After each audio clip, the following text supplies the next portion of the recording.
Calendar కాన్సెప్ట్‌లో ఈ basic knowledge కనుక మనకి ఉంటే ఈజీగా ఇచ్చే ప్రాబ్లమ్స్‌ని మనం సాల్వ్ చేయగలుగుతాం. జనరల్‌గా ఇయర్ అనేటివి 2 types. One is leap year and another one is non leap year. Leap year అంటే మనకి ఒక ఇయర్‌లో 366 డేస్ అయినా ఉంటాయి, లేదంటే 52 వీక్స్ ప్లస్ 2 ఆడ్ డేస్ అనేటివి ఉంటాయి. నాన్ లీప్ ఇయర్ అంటే 365 డేస్ లేదా 52 వీక్స్ 1 ఆడ్ డే అనేది ఉంటుంది.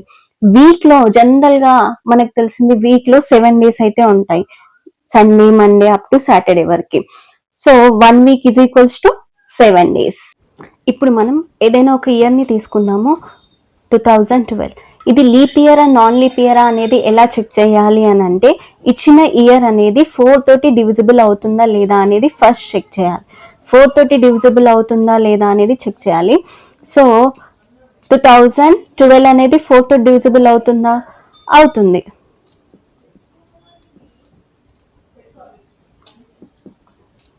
So remainder is 0.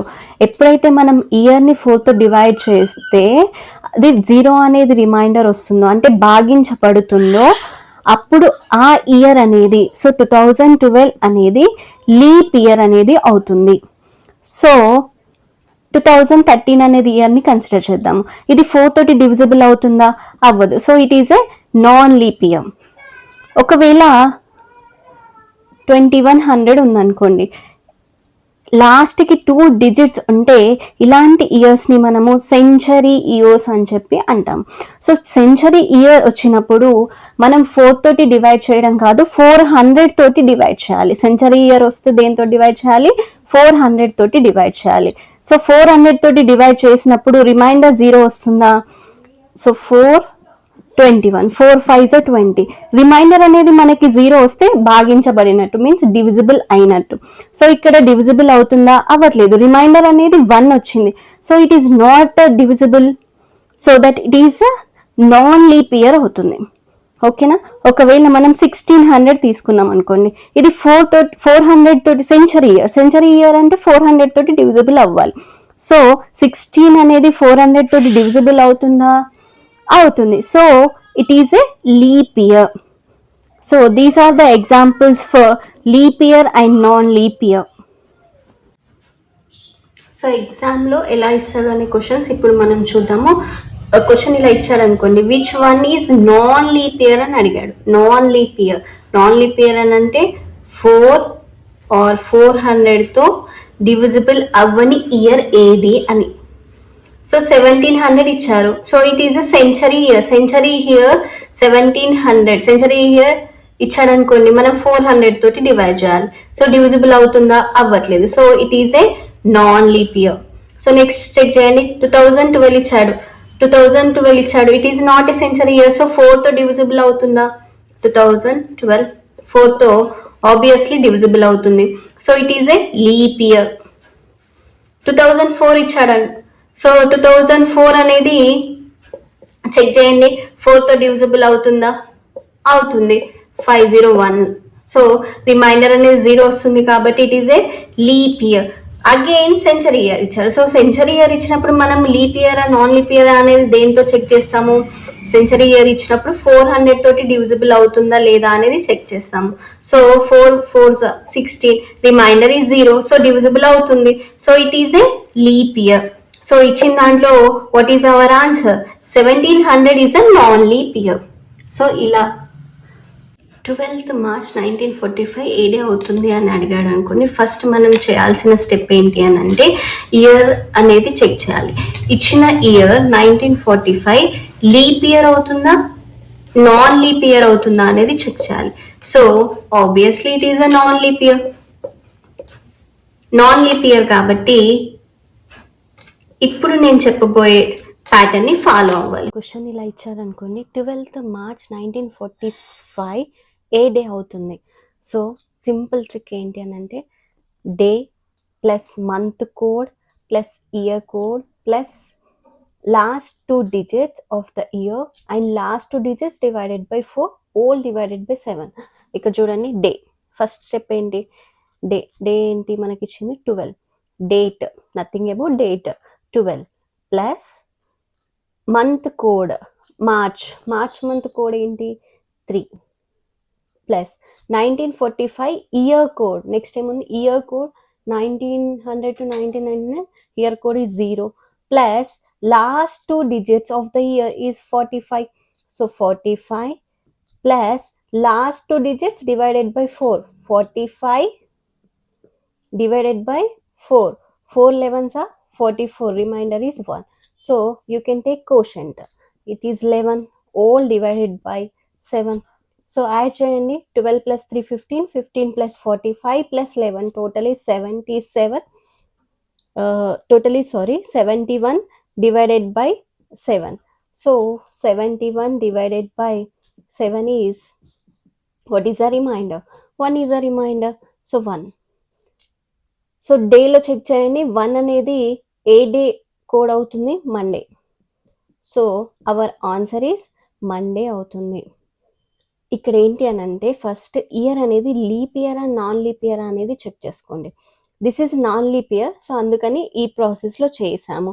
ఒకవేళ లీప్ ఇయర్ ఇస్తే ఏ ప్రాసెస్లో చేయాలి. సో నెక్స్ట్ క్వశ్చన్ చూడండి, 27 Feb 2016 ఏ డే అవుతుంది అని అడిగారు అనుకోండి.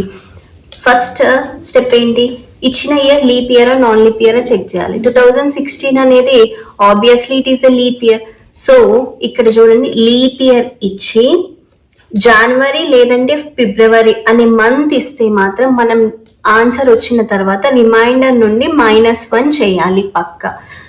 ఏంటి మళ్ళీ చెప్తున్నాను, లీప్ ఇయర్ ఇచ్చి, సో ఇది లీప్ ఇయర్, జనవరి లేదంటే ఫిబ్రవరి ఇస్తే మాత్రమే వచ్చిన రిమైండర్ నుండి మనం -1 చేయాలి. సో స్టెప్స్ చూద్దాము. ఫస్ట్ ఏంటి, డేట్ ప్లస్ మంత్ కోడ్, ఫిబ్రవరి మంత్ కోడ్ ఏంటి 3 plus year code 2000 year code ఏంటి 6 plus last 2 digits of the code is 16 plus 16 4 తోటి డివైడ్ చేసినప్పుడు what is a quotient 4 is a quotient, all divided by 7, so sum చేయండి 30 plus 16 plus 10 by 7, 46 56 divided by 7, so 7 టేబుల్లో 56 అనేది cancel అవుతుందా, అవుతుంది. 56ని 7తో divide చేస్తే reminder ఈ 0. ఇచ్చింది లీప్ ఇయర్ అయి ఉండి జనవరి లేదా ఫిబ్రవరి మంత్ ఉంటే మనం ఏం చేయాలి, -1 చేయాలి. సో 0 తీసుకున్నాం అనుకోండి, మనకి ఆన్సర్ ఏమవుతుంది సండే. సో సండే నుండి -1 చేస్తే అంటే సండేకి బిఫోర్, సండే 1 బిఫోర్ తీసుకుంటే ఏమవుతుంది సాటర్డే.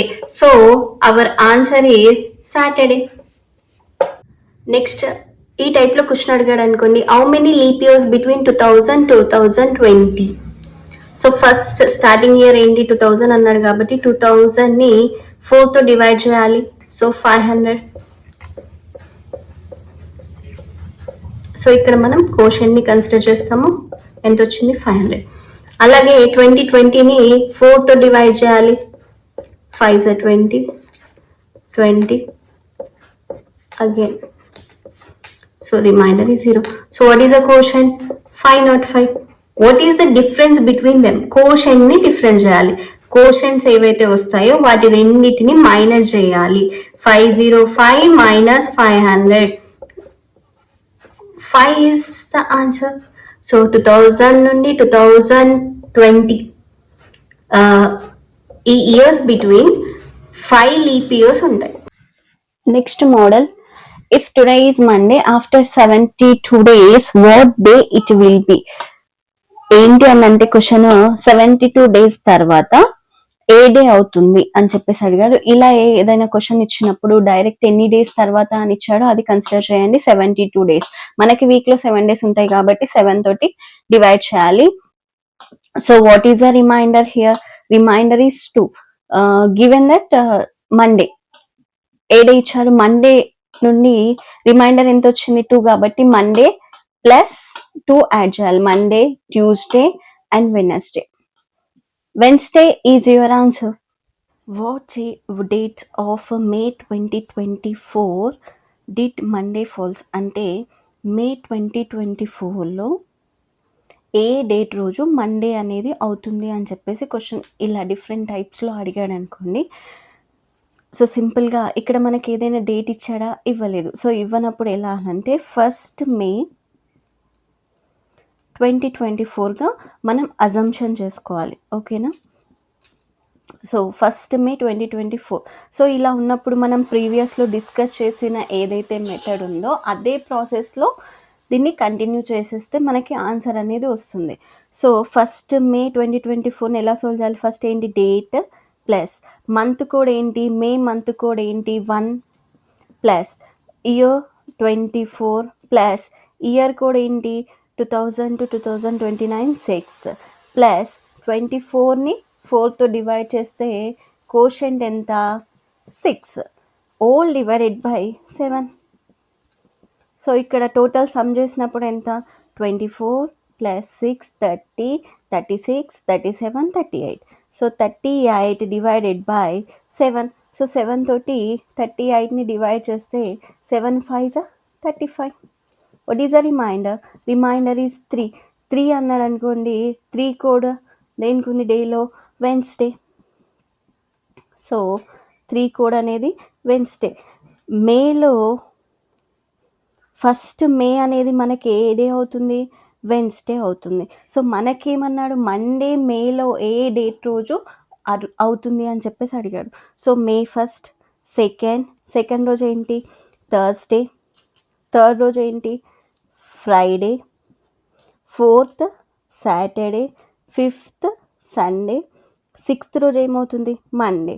సో మేలో మండే అనేది ఏ డేట్ తోటి స్టార్ట్ అవుతుంది? 6th. May 6th అనేది మండే అవుతుంది. సో నెక్స్ట్ మండే ఎప్పుడు అవుతుంది? +7. 6 + 7 అంటే ఏ డేట్? 13. నెక్స్ట్ +7 ఏ date? 20 +7 27. So 6th, May 6th, May 13th, May 20, May 27th రోజు మండే అవుతుంది. This is your answer. Model చూడండి. 2nd March 2023 మండే అవుతే 2nd March 2024 ఏ డే అవుతుంది అని చెప్పేసి ఇలాంటి క్వశ్చన్స్ అడిగాడు అనుకోండి. సింపుల్గా leap year, non leap year అనే కాన్సెప్ట్ తోటి మనం క్యాలిక్యులేట్ చేస్తాము. ఇచ్చిన ఇయర్ 2023 అనేది లీప్ ఇయరా నాన్ లీప్ ఇయర్ అనేది చెక్ చేయాలి. Leap year non leap year check చేయాలి అని అంటే ప్రీవియస్లో డిస్కస్ చేసాము. సో అది ఒక్కసారి గుర్తుంచుకోండి. 4తో డివైడ్ చేయబడితే that is leap year. So 4తో డివైడ్ 2023 డివైడ్ అవుతుందా? అవ్వదు. So it's a non leap year. So non leap year ఉంది అని అంటే దానికి ఎన్ని ఆడ్ డేస్ ఉంటాయి? నాన్ లీప్ ఇయర్కి ఆడ్ డే అనేది 1 ఉంటుంది. లీప్ ఇయర్కి 2 ఉంటాయి ఆడ్ డేస్. ఎలా అనంటే 52 weeks plus 1 add day, 52 weeks plus 2 odd days. Non leap ఇయర్కి ఎన్ని ఆడ్ డేస్ ఉంటాయి? నాన్ లీప్ ఇయర్కి 1 ఆడ్ డే ఉంటుంది కాబట్టి మండే ప్లస్ 1 చేయాలి. సో మండే నెక్స్ట్ డే ఏంటి? +1 చేస్తే ఏమవుతుంది? మండేకి +1. నెక్స్ట్ డే ఏంటి? మండే ట్యూస్డే అనేది ఆన్సర్ అవుతుంది.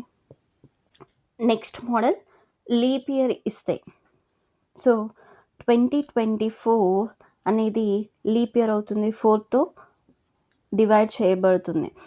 సో 2024 లీప్ ఇయర్ ఇచ్చినప్పుడు ఎన్ని ఆడ్ డేస్ ఉంటాయి? లీప్ ఇయర్ ఇచ్చినప్పుడు 2 ఆడ్ డేస్ ఉంటాయి. గివెన్ డే ఏ డే ఇచ్చారు? Wednesday +2. Wednesday, Thursday and Friday. So 21st March 2025 అనేది ఫ్రైడే అవుతుంది. March 2009 సండే అవుతే 1st March 2013 అనేది ఏ డే అవుతుంది? ఇక్కడ నెక్స్ట్ ఫాలోయింగ్ ఇయర్ అడగలేదు. సో ఇయర్స్ మధ్యలో చాలా గ్యాప్ ఉంది. సో 2009 సండే అవుతే 2013 ఏ డే అవుతుంది?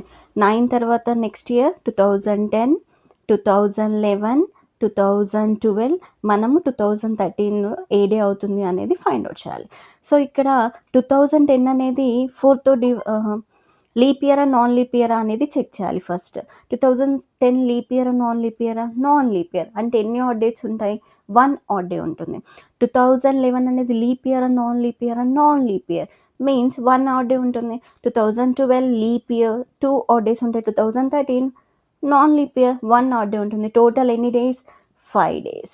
సో ఇచ్చిన డేకి 5 days అనేది యాడ్ చేస్తే మనకి 1st March 2013 అనేది ఏ డే అవుతుంది అనేది తెలుస్తుంది. సో ఇచ్చింది ఏంటి? సండే. సండే ప్లస్ ఎన్ని డేస్ యాడ్ చేయాలి? 5 days యాడ్ చేయాలి.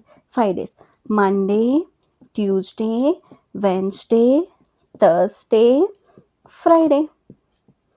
సో 1 2 3 4 5 సండే ప్లస్ 5 ఎంత అవుతుంది? ఫ్రైడే. సో 1st March 2013 అనేది మనకి ఏ డే అవుతుంది? ఫ్రైడే అవుతుంది. Thank you for watching. మరిన్ని వీడియోస్ కోసం మన ఛానల్ని లైక్ చేయండి, షేర్ చేయండి అండ్ సబ్స్క్రైబ్ చేయండి.